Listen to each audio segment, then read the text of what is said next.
All right, welcome, ladies and gentlemen, boys and girls, to the Wombo Combo Podcast. Once again, another week of Dota that we had, another great week of Dota ahead of us, especially when we're talking about the competitive scene, the DPC officially kicking off here with the Summit Minor. We're going to discuss that, of course, how it played out, and our thoughts and opinions, and we're also going to be previewing the upcoming Major, which actually starts this coming weekend. So again, we get right into it. The Major, the 16 teams now going to be competing for that $1 million prize pool and ultimately all those points that are on the line. So, of course, I'm BreakyCPK, as always, joined by BSJ.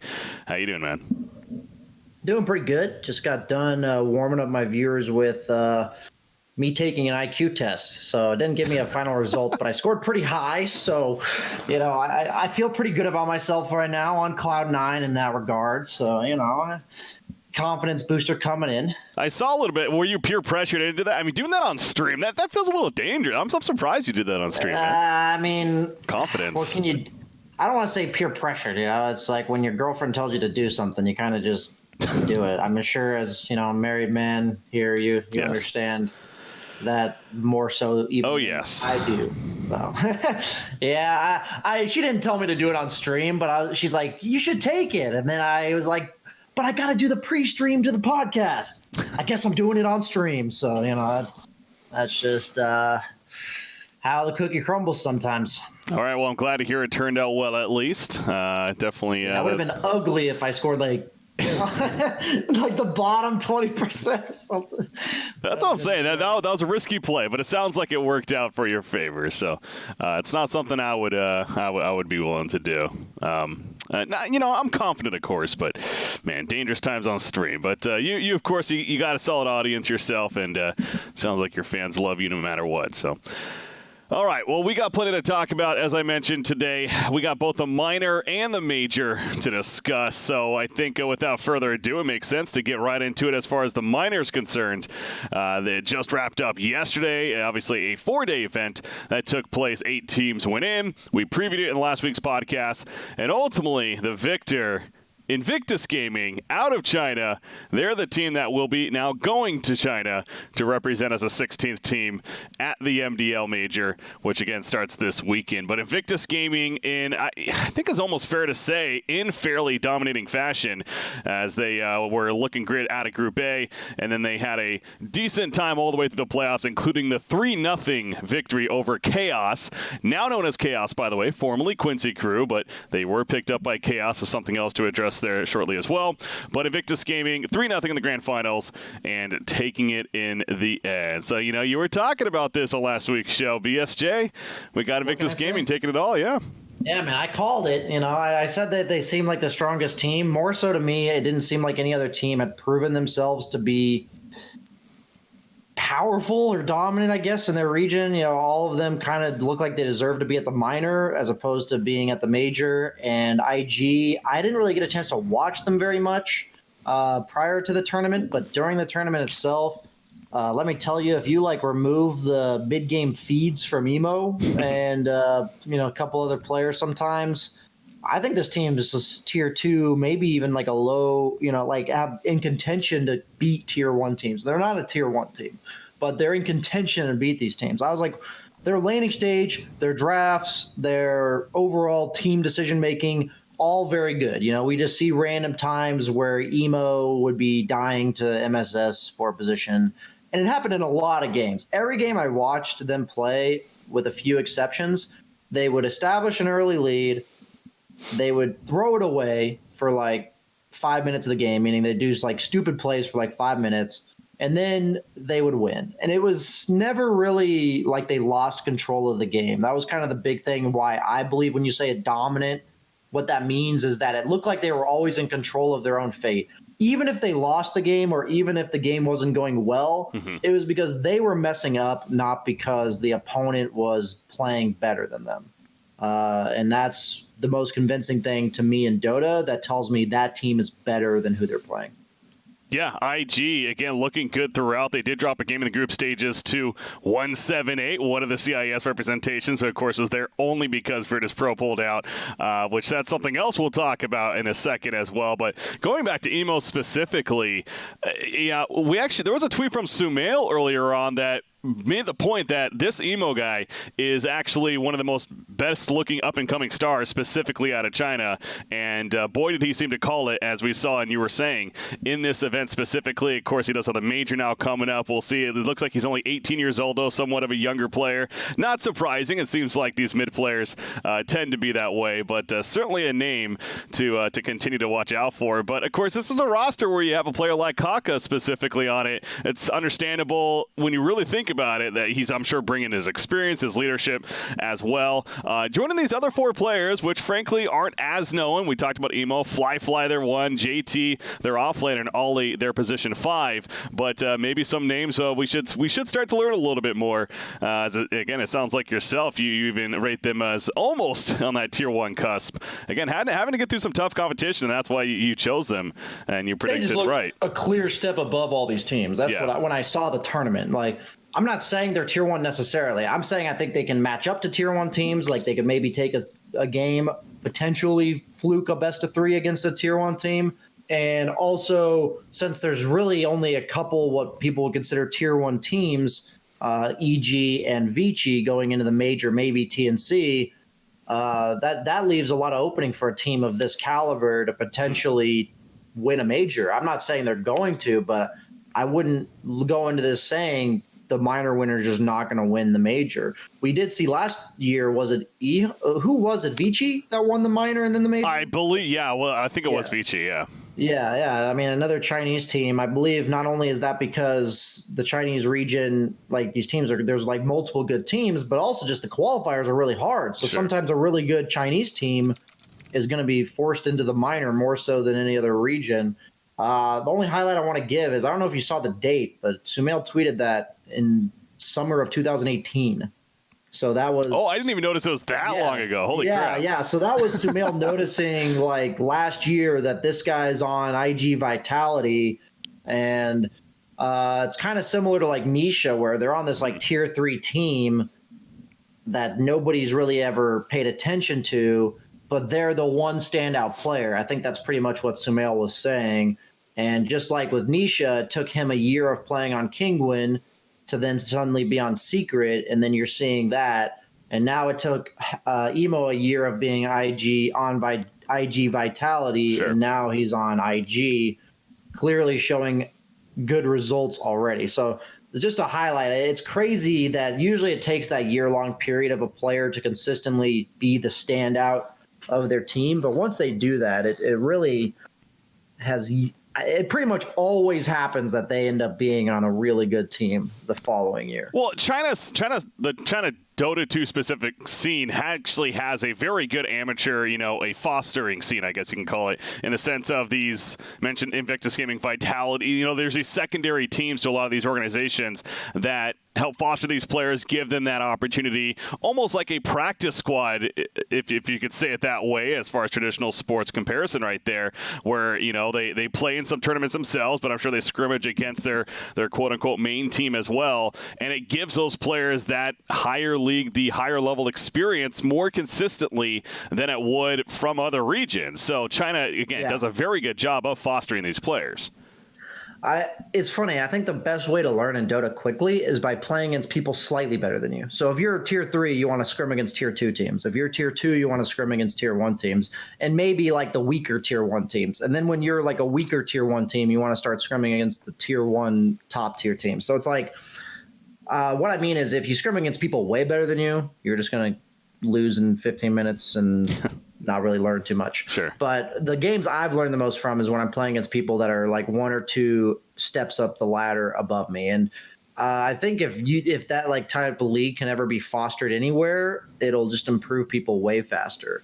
It's kind of like why I complain in matchmaking that if I'm playing against rank 1500 Immortals, I'm like, do they really learn anything when I am 3 levels ahead of them in lane, at 8 minutes into the game? I don't think they really learn anything. So when they set up these like IG Vitality type teams, that are kind of the step down players from the tier 1, tier 2 team of IG, then it really fosters their ability to grow. And I think that's important. It's hard though. It's not like something you can just make. Like you can't just say, how about NA makes that? That doesn't really, it's not that easy is what I'm emphasizing about that. Yeah, so it's always impressive to see these players, specifically out of the China scene, all of a sudden every single year. It seems like we have a couple that definitely make an appearance, and we're like, how do we not know about these guys before? But in this case, as you're pointing out, apparently Sumail called it, and again, I don't want to overblow this necessarily. A minor victory, something good to have, but we'll see how they do in the major, and of course, there's still plenty of season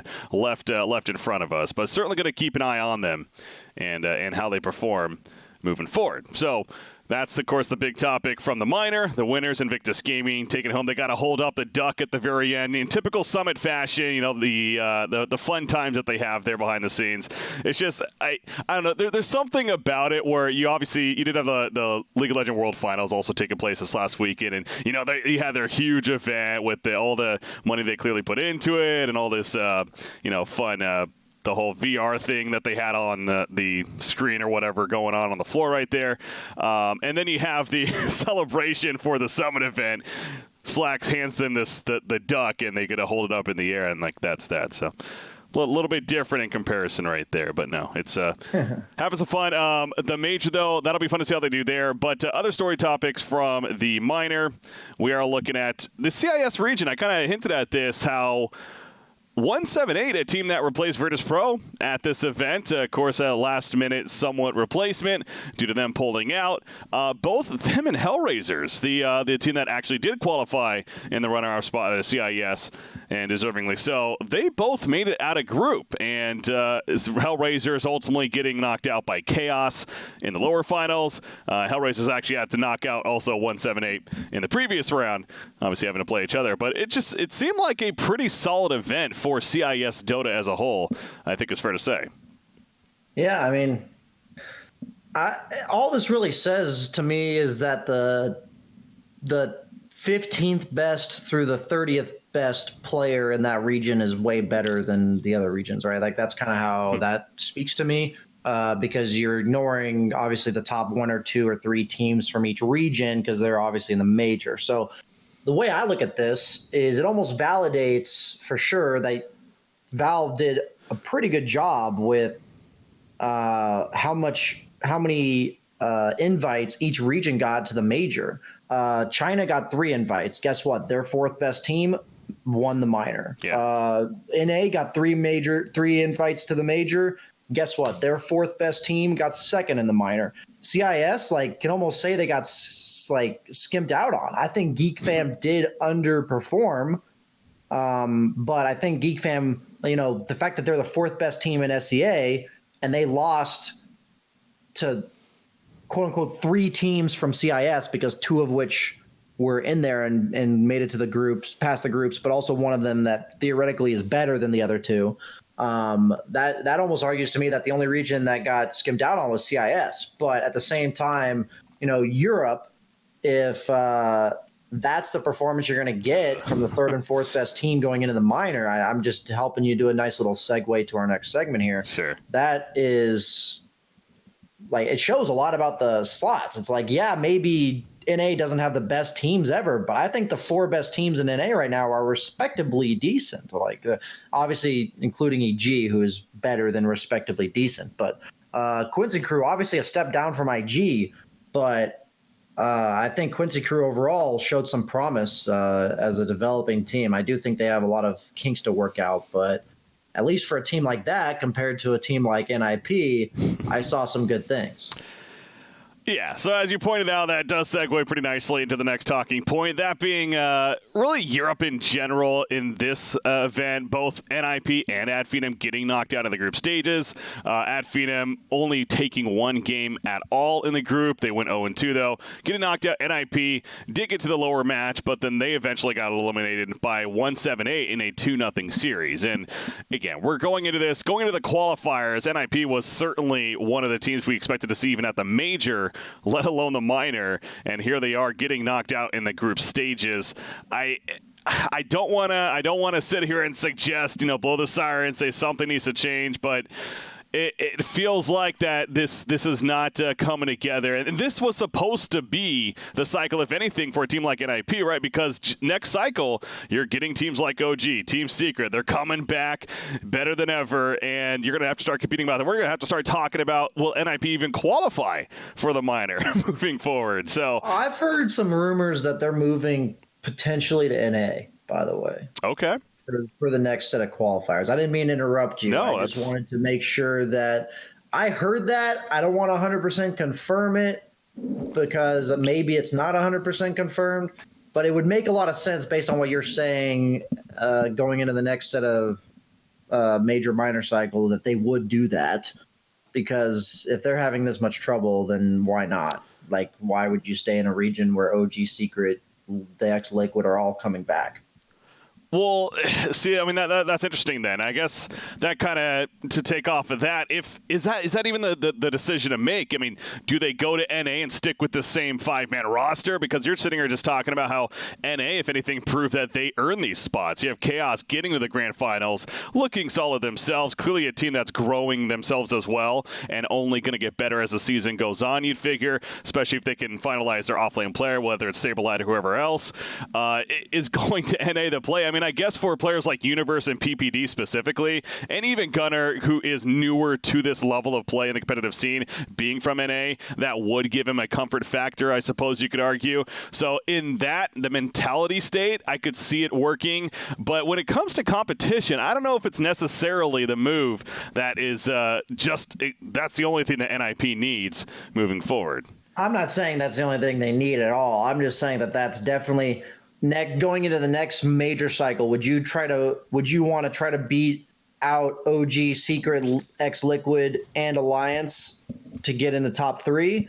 Because I'm assuming they're going to get 3 slots. Or would you rather beat Fighting Pandas, J-Storm, and Chaos to get the second slot? I assume there's only going to be 2 for NA next round. And it's like, I think it's easier to beat those 3 teams in NA than it is to overcome those tier 1 powerhouses in EU, because unless Valve just gives EU 4 slots, which honestly, like, I don't even think would be unreasonable, especially if Alliance were to place like really high at this major coming up.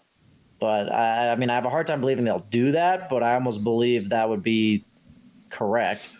Yeah. But yeah, so I've said it before. I try not to say too many harsh things about teams or players.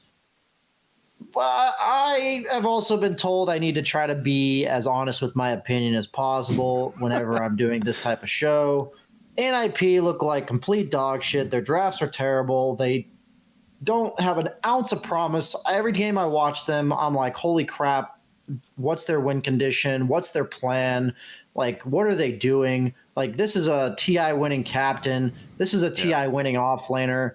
Like, what am I watching? Like, I look at this roster and you're just like, nice. We're going to see some nice, promising things. Like, on paper, I'd almost say the roster is better than Quincy Crew or Chaos.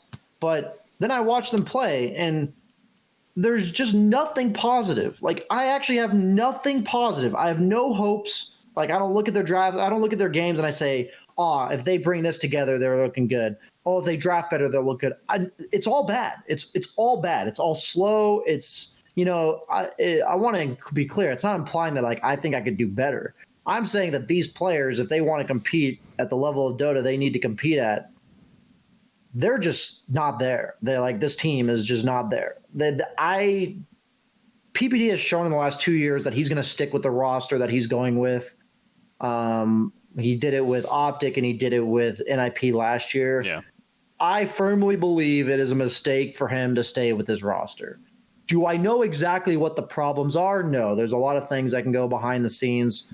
Sometimes it can just be one player, and we don't even know what it is. But whatever it is, it needs change. This roster's hopeless. That is my final take on that roster. It's early in the season, but when you're losing to a team like 178 out of CIS that only is here because another team dropped out, and you're representing NIP, you have the players that you have, former TI champions, etc. Yeah, I think it's very fair to suggest that they need changes, whether that's going to NA or making a roster change altogether. And to be more specific in my case, because I don't want to just leave you hanging there if you're going to make the call on them, but Skitter for me is just it's hard to see if it's really fitting. I know his experience, obviously he does have some experience playing with some other competitive teams to an extent, but this is no doubt his biggest opportunity right now, playing for an organization like NIP and with a captain like PPD, and it just feels like his position 1 play it's not what they need it to be when it comes to being the true carry for the team. He seems like maybe he wants to be a little more aggressive. I mean, even looking at the lineups, they picked a Bloodseeker, they picked a Razor for him in their elimination match. And what's that? Like they've picked a Necro for him before. Yeah. No other team picked a Necro carry. Like that shit's terrible. This patch. So whether that's him calling the heroes, or I mean, obviously PPD is a very confident captain, so maybe just not confident with the more typical carry heroes, the ones that can flash farm and take over the game for you. I think that is a pinpoint issue for me from what I've seen other matches, especially here at the Summit event specifically. Yeah, I mean, I think the best advice I could give is, you come to NA, maybe some weaker competition, you pick up an NA carry player that's waiting around, maybe a high 7K streamer type player that just thinks, hasn't played competitive in a little while. No, I'm kidding. I do think Skeeter wasn't very good, and I don't want to just harp on him for, individual. I don't want to single him out, but overall, I don't care what it is moving forward, make some change and go from there. Yeah. And perhaps, Skitter can find another team, obviously, if that is the case. Not that we're making decisions for them, but I'm sure he can find another home within the European region or wherever else to compete, because certainly he has the caliber to play. I mean, this guy's been rank 1 in the European ladder for multiple times and many of months, if not even years to an extent. So I'm sure he could. But, yeah, if I had to call out a very specific, that would be the place there. But it is interesting to hear that they might be going to NA. That would be fascinating to see. They do have 3 NA players, though. It certainly would make sense for them right there. So we'll see about that. Anything else, really? I mean, we mentioned Chaos. Saberlight, I guess, is maybe the one last talking point, and there hasn't been any official word from the organization. I know Saberlight gave a thank you to the team and for having him and being able to play with them. Whether or not he ultimately is going to be their new 5th, I guess we'll just have to wait and see moving forward. But it seemed like he fit in fairly well, and again, Saberlight is a much more traditional off-lane player, which is what they certainly need. Yeah, he doesn't look like he is willing to make the calls for what his game needs. What I mean by that is really good players like tier 1 off-laners, they are going to orchestrate the laning stage such that, maybe they'll have a bad time. Like maybe they'll be losing the lane, but they'll never be irrecoverably losing the lane to the point that they're just a creep for the rest of the game. Like they just know enough scenarios and they have the confidence to say, even though I'm the offlaner, I need this lane set up or I'm going to be a creep. Like that is a skill that is required at the highest level for roles like offlane, because a lot of offlaners kind of will backseat themselves to the carries, and if the carry says they need something, the offlaner will kind of just let it happen. They won't like voice their concern about what their hero needs to be successful. And I'm just bringing up that last game where he's Legion Commander and he's like 0-15 at the end of the game. It's not like he played bad. It's that his lane setup just left him set up for failure. And a tier 1 player is not going to let that happen. Like a tier 1 player is not going to – they'd be like, okay, guys, I think we need to look to potentially aggro tri-lane, or I need this or they would suggest a hero that would not get shit on in lane like it did. That whole setup for the game plan just left him – just effed. Like the minute the game starts, I mean, at 2 minutes in, he was level 2 and Gyro was level 4. That just tells you that it was the game plan. There's no play that can recover that game plan. Like that's what I meant by IG's drafts. Like their lanes were always solid. They made some couple cool lane swaps. I think it's very rare, more rare than it should be, that the off laner goes to safe lane and the safe laner goes to off lane. Like IG did it several times in the minor, and I always thought that the games they did it was super good. And I think if you're going to move forward with a player like Saberlight, give him some confidence, give him instill in him this idea that he needs to take over the game sometimes, or he needs to prioritize his own game first in order to make space for his cores. And if they think they can do that, move forward with him. Otherwise, if there's a better option, I think they're willing to take it.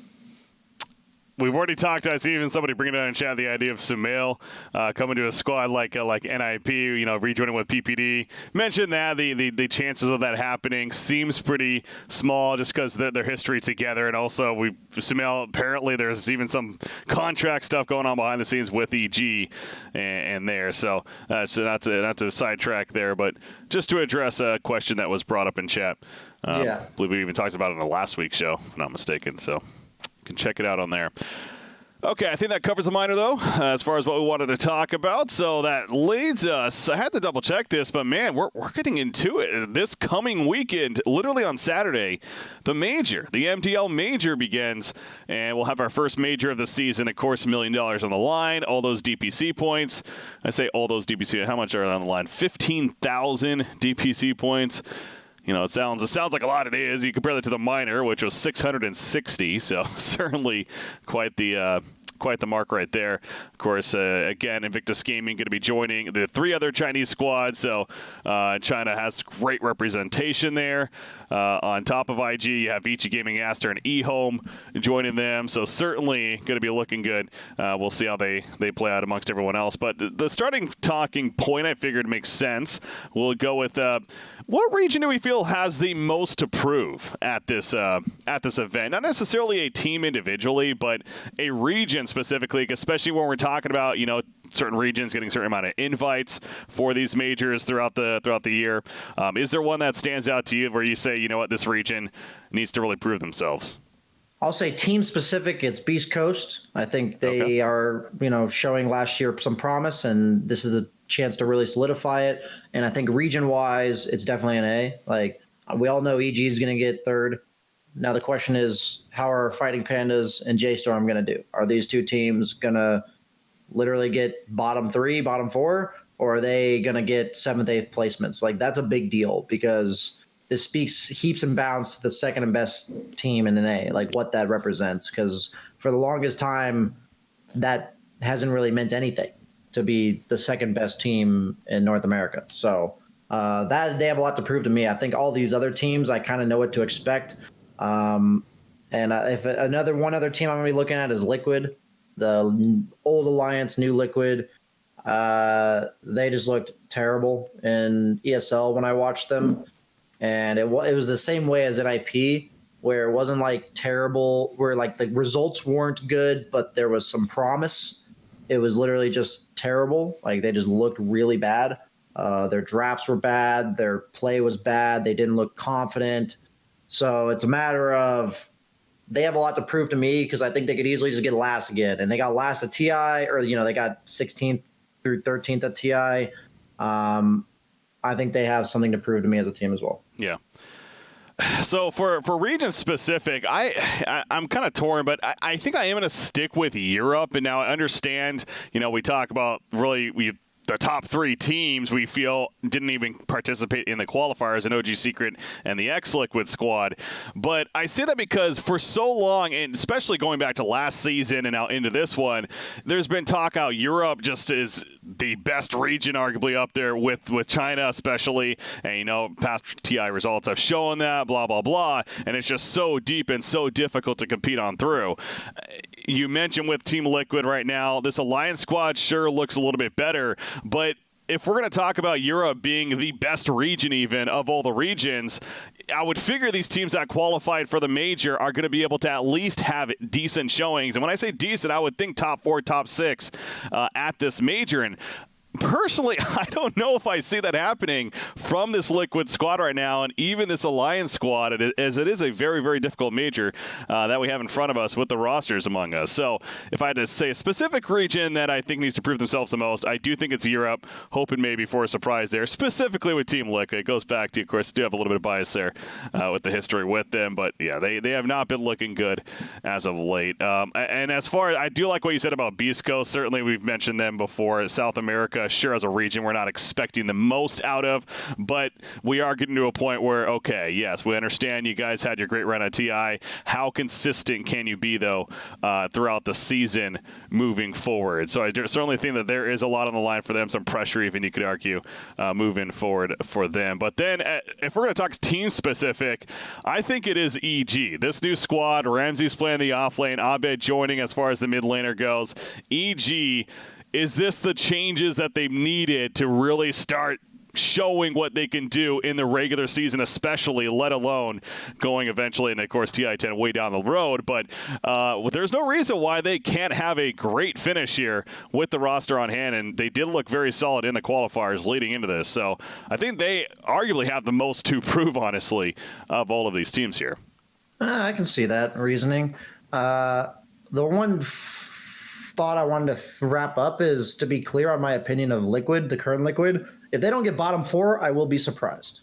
Like, that is my opinion going in. And I think a team like EG, as you said, is just I think they could win this. Like, I don't see why they can't. I think my strongest contenders for winning this whole thing, hope I'm not jumping too many lines here or whatever, but sure. Top 3, who do you got? Top 3 for me are EG, TNC, and Vici. Those are my top 3, and I think the close runner-ups for 6th are Gambit. The contenders for the next 3, like, I'd say there's like 5 teams that I think are going to be contenders for top 6, and those would be Gambit, Alliance, Fnatic, Beast Coast, and eHome. Those are the, okay. Or sorry, IG, not eHome, IG. I think IG is going to put on a top 8 performance, and I think potentially squeak into the top 6.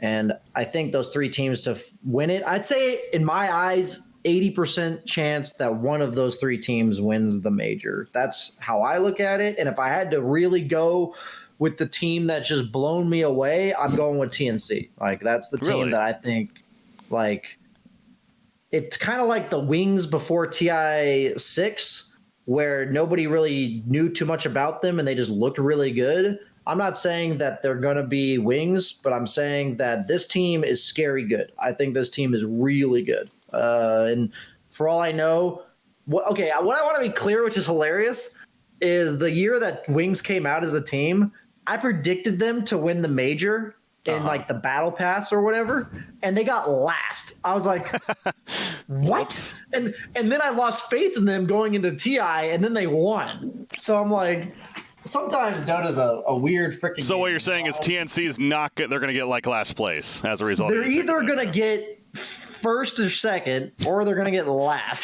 Sorry, TNC. Yeah. They're not going to get like 7th or 8th. They're going to get first or last. That's what I'm realizing about my predictions. Is they're usually really correct or they're really wrong. They're not like slightly off. So sure, it's happened a lot with my predictions. Yeah, predictions can be tough sometimes, but as far as my predictions go, never tough and always right. I don't know if I'm as sold on TNC, honestly.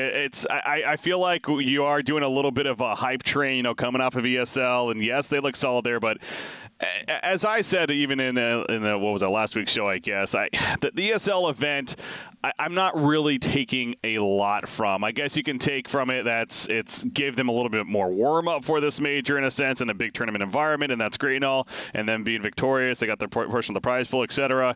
But I don't see that as an event where I'm sitting back and you blow it away and saying that they're going to now go into this major and take it all. I didn't really have the highest hopes for them early on in the season. It's a team that I can see progressing throughout, certainly, and definitely representing at Southeast Asia proud. But early on, I do not have them. Maybe top 8 for them, sure, but certainly not winning it as far as I'm concerned. As far as my top 3 and who I do have, I am going to go with Evil Geniuses. I mentioned earlier, I do expect that they are going to shine. They looked good in the qualifiers, and this seems like a roster that's certainly come together. Maybe a little skeptical on Ramsey's in the off lane, but he's having fun with it, and they so far seem to be making it work. So EG top 3. I'm going to have Vici Gaming top 3. Got some home crowd favorite there, and I've always been impressed by Vici Gaming, specifically Paparazzi and Ori, of course. That duo combo of core players, arguably one of the best in the world when you combine them together.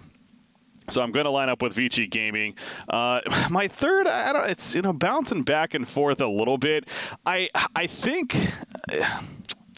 Man, like, CIS is interesting to me because I almost want to lean towards Gambit just because we saw what the CIS teams did at the minor, and the fact that Gambit, again, they did just play in the ESL event too, losing to TNC in the finals, but the fact that those teams did so well in the minor, and now, Gambit, the team that won their qualifiers going into the major, you'd have to figure that means something. And again, this isn't even the same Gambit squad last season, which I really like to watch.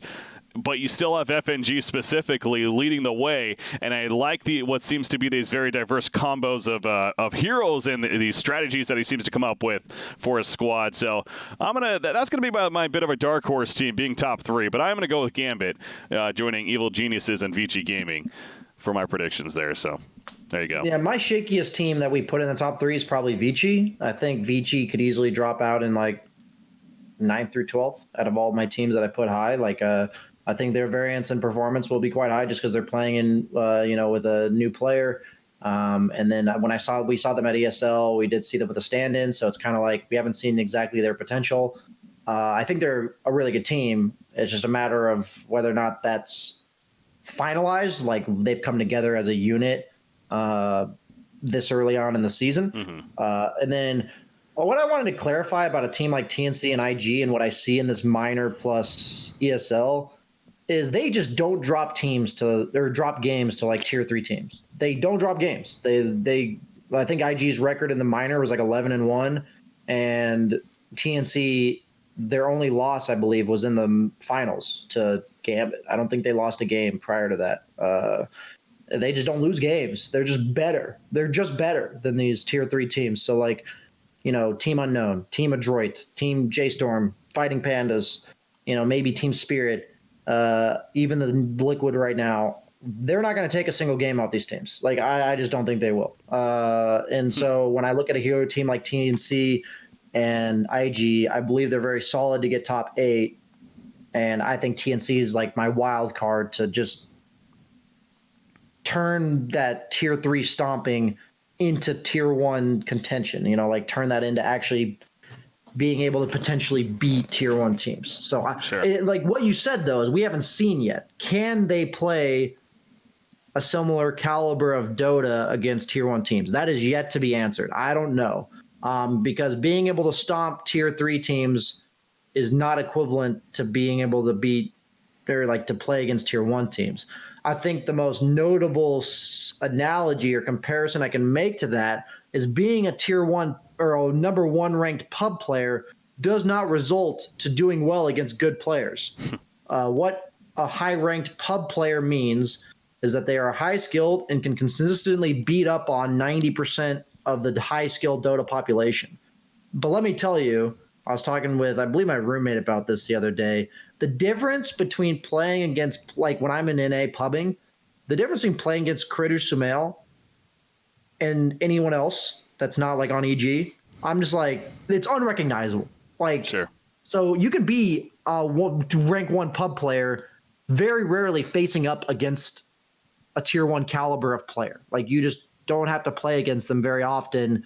And even if you do, you could have a 30% win rate and still probably be tier or rank 10, top 10. As long as you're way better skill wise in lane against the average, rank 100, 200 player.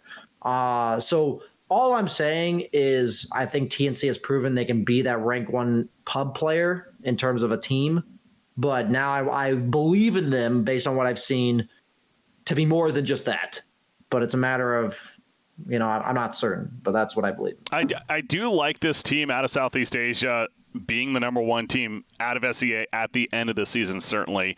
Kind of going off what you got leadership from KP and his experience, especially March too. I think bringing them in to join these three Filipino players certainly is a great mix and one that we can definitely see representing Southeast Asia proud at the end, as I said. But again, this event, I do not have the highest of hopes. As far as the format goes, by the way, to your point as well, it is the GSL format. There's the 4 groups, 4 teams in each group. However, unlike the minor, everyone advances on to the playoffs. It is just the top 2 go on to the winner side, and then the bottom 2 go to the lower side. And so that's what we've had, for these bigger events in the past. So everyone will make it to the playoffs, and then the lower bracket, I believe, it starts out a best out of 1. So of course, getting bottom 2 means you only have one more match potentially, but you will be moving on. So to be clear on that, and again, we don't know the groups yet, unfortunately, but depending on who they're matched up against, you can certainly see a team like TNC getting top 8 at least, as far as getting on the winner side to start things off. But all right. Can I just laugh real quick that I looked at the bottom of the wiki page? Just sorry, I saw this. I didn't mean to interrupt again, but United States only has 4 players in this major. I just think it's so funny that there's 15 teams or players theoretically from the NA region. Yeah. And there's only 4 Americans. Part of it is just like, God, that's depressing because, completely random topic. I'm not going to take us on the rabbit hole here or whatever, but I always talk to people and they ask me, oh, are you a gamer for a living? And I'm like, yeah, I'm pretty damn good at the game I play, but I don't play in tournaments. And they're like, oh, and I'm like, yeah, I'm like top, 10 or so in my position in my region. And I'm like, yeah, only 4 people from the whole country of United States are going to the major. I just think that's so funny. Like, to think you could be the 9th best American and just not be, I'm not saying that's what I am, but you could be the 9th best American and just not be in a tournament is just like crazy to me. Like Dota's. It is. Well, yeah, U.S. specifically, it's obviously not as popular, especially amongst other games when it comes to Dota 2. It's not as popular as especially used to be in the earlier Dota days, later Dota original days, and of course early Dota 2 days. But hey, that representation, we'll see. You got what? Brax, Fear, Moo, and Snaking out of U.S. is listed right there. So more Canadians, man. You know, you got our Aoi and pretty much all of Fighting Pandas is Canadians. No one from Mexico, unfortunately. Zalotl did not qualify for the major. Almost. Hey, they're going to qualify for a minor this season. I'm going to call that. That's just a completely side note there. I like that team though, and seeing them play, and hopefully for them they can. We do have one player from Kazakhstan. You got me looking at this now. It's actually kind of fun to see. Yeah. I found it interesting. I didn't know they did this. So when I scrolled down, I was like, oh, that's fascinating. That is cool. All right, so that's again, the major starts this Saturday, the 16th, I believe, is a specific date. It goes throughout the whole week into the next weekend. Understandably, it's going to be a longer event, as it should be, of course, and great event to kick off, and I cannot wait. So that means our next show, actually, it's going to be happening for next week's show. Will be taking place as the group stages are even still going on, so that'll give us some more talking points there, seeing how it's developing, and give further predictions, perhaps, going into the playoffs. But before this, so going into this next weekend, as for the minor as well, might as well for this major coming up. Any teams that specifically we're really excited to look out for and see how they perform? I'll just answer it right off the bat. I'm going to go back to Team Liquid. Again, biased, sure, but I know there's potential there for this squad, but man, oh man, have they been disappointing as of late, especially now under the Liquid brand.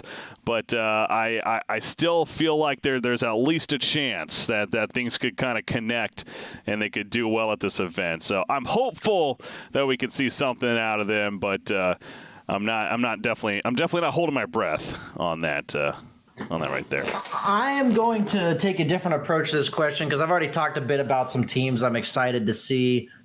The ones that I'm looking out for are what I'm going to declare what I believe the most likely bottom 4 to this tournament. and those are the teams that I'm looking out for because I'm always down to be pleasantly surprised that they don't get bottom 4, right? Like I think they are, and I'm surprised if they don't. Those 4 teams would be Adroit, Pandas, Team Unknown, and Team Liquid. Those are my bottom 4. Okay. So anybody on that list places significantly higher than top 4, I will be excited to watch their journey. With Fighting Pandas, other than the qualifiers for NA, they've looked like trash. For Team Liquid, they just look out of form. They just don't look like the team that we knew them from last season. Team Adroit and Team Unknown, I just don't know much about them, and their roster isn't all that impressive on paper. So I'm down to see some unknown players, kind of literally unknown players, prove themselves. So that's kind of the 4 teams I put in the bottom 4. Whenever I see a tune on a roster from South America, man, it's just something about it. It's always like, yeah, that's that player that had that incident. That was scripting. A couple TIs ago. That's right. He is a great player. Obviously, that was a unfortunate circumstance, we'll put it, that they went through. But I've actually had the chance to cover a fair amount of South American Dota over the years, so I've seen him specifically around some of these other players, and he doesn't just play Huskar, these armlet toggle heroes. There are other ones that he certainly is a standout player. So especially on this LAN coming up, and again, I'm not having high expectations for them by any means,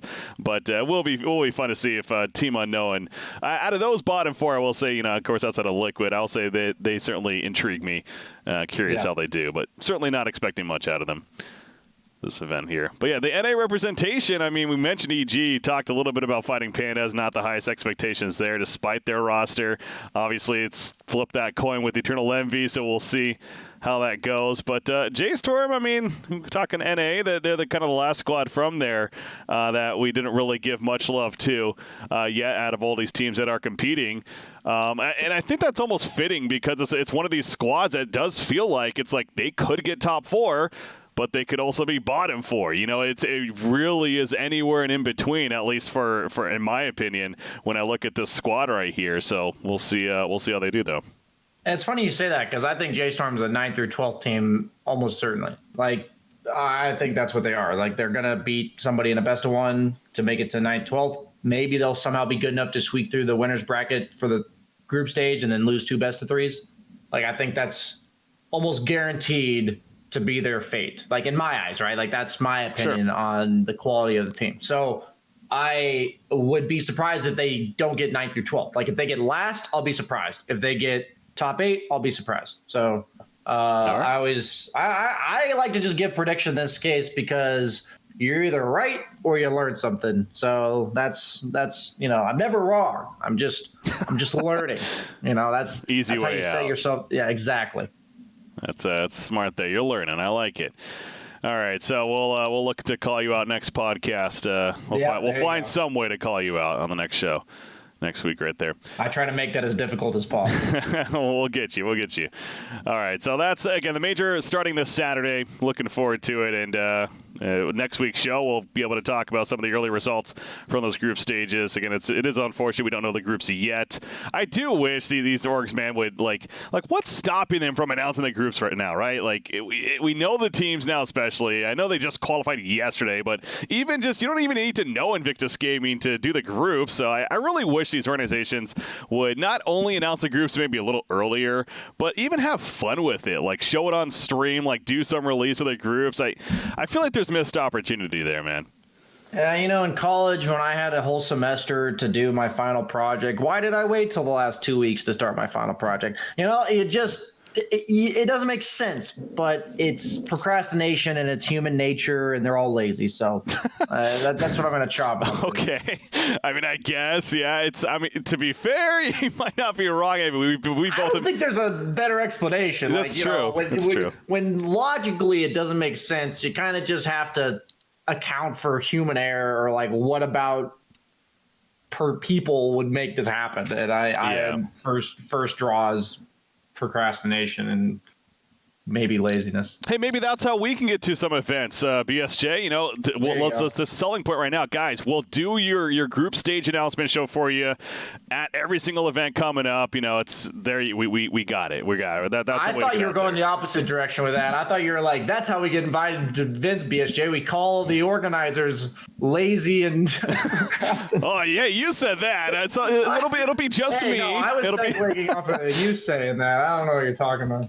All right, so that's, again, starts this Saturday. Looking forward to it. The MDL Major going to be coming up here.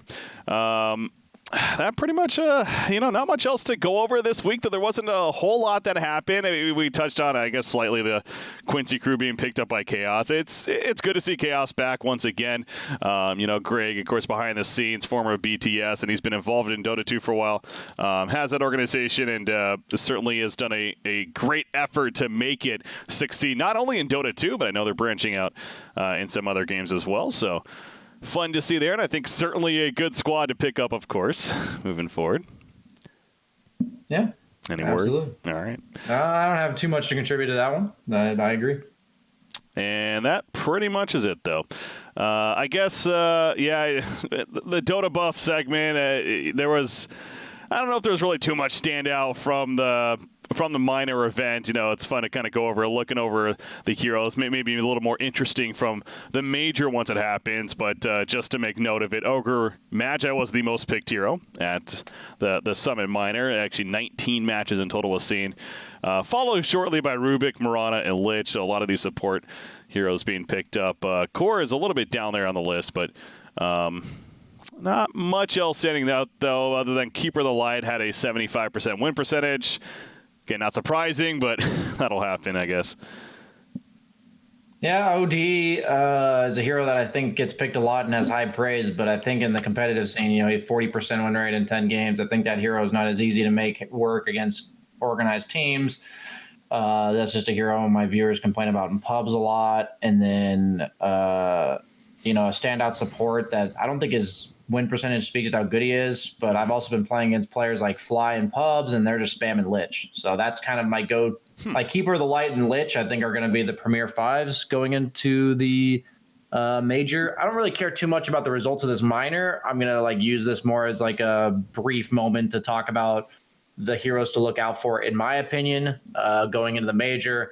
I think Gyro and Void are going to be the premier carries as before. I think we might see some Lycan, maybe 10 games of Lycan where it has a high % win rate, because that hero I think is underpicked in tier 3 Dota, but he has very good timings if a team can draft him into the right scenario. And half those games will be on Eternal Envy. Yes, exactly. Eternal Envy is sadly going to negatively pad the stats, though. He's going to be the 2 losses. So no, I'm just messing around. But I think heroes like Legion are going to fall out of favor a bit. Only teams that really specialize in those heroes are going to pick them. I think Kunkka is going to still stand out to me as one of the most broken heroes in the entire game. I think we'll see more Skywrath Mage than we saw in the minor, and that's about it for me. I think those are the highlight heroes that nothing's really going to be a shocker. I think there's going to be a ton of Alchemists as well. God, I'm still just off of that real quickly. It's just I'm looking at the unplayed heroes from the minor, and the fact that Io is a part of that list, and I know in the qualifiers wasn't picked really at all through all the regions. I understand the hero got nerfs, man, and the carry Io is no longer nearly a thing anymore, but the support Io is still a thing, I feel like, especially with the gyrocopter. Where the hell's the Io? Hey, man, it's hilarious. You mentioned Io. Okay, so they did nerf him. What about my boy Tidehunter? That hero was first rounded and was 9-0 on the main stage at TI.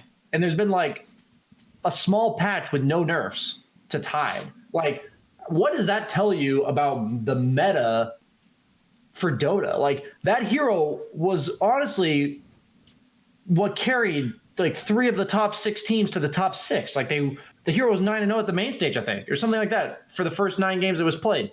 And now it's unplayed. I don't get it. Nobody's picking Tide. I just think it's hilarious that, you bring up Io. It's at least that hero got nerfed, and we can kind of surmise, wow, I guess that's why that happened. Now explain to me a hero that got played so much at TI, and now it's just ignored. I also think on that hit list of unplayed heroes, I think Enigma is going to see a decent amount of play at the major.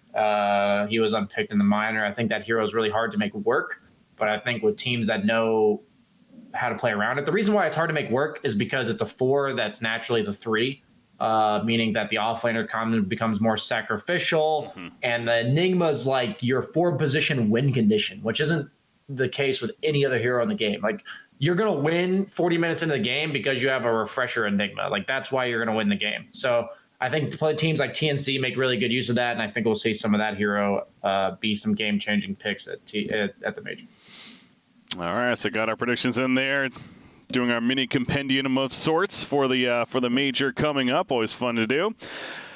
I think we actually made it through everything we wanted to talk about, though. So there you go. The major starts this Saturday. Once again, keep reiterating it, mainly because we all love Dota. I know you guys are looking forward to watching it, and those that are listening to the podcast on your select platform, I'm sure you'll be watching it as well, and look forward to checking out our next week's show every Monday at 5 p.m. Eastern. That's the plan, unless we tell you otherwise, but that is our default time and day that we do go for as far as a live recording, and then the following day is when it's posted. But I think it's time to wrap up. So BSJ, anything else, final words before we do? Nah, I've talked plenty. All right, I have as well. We're time to get out of here. Ladies and gentlemen, enjoy the major this weekend. We'll see you guys next week on the podcast, The Wombo Combo, every Monday at 5 p.m. Eastern. Until then.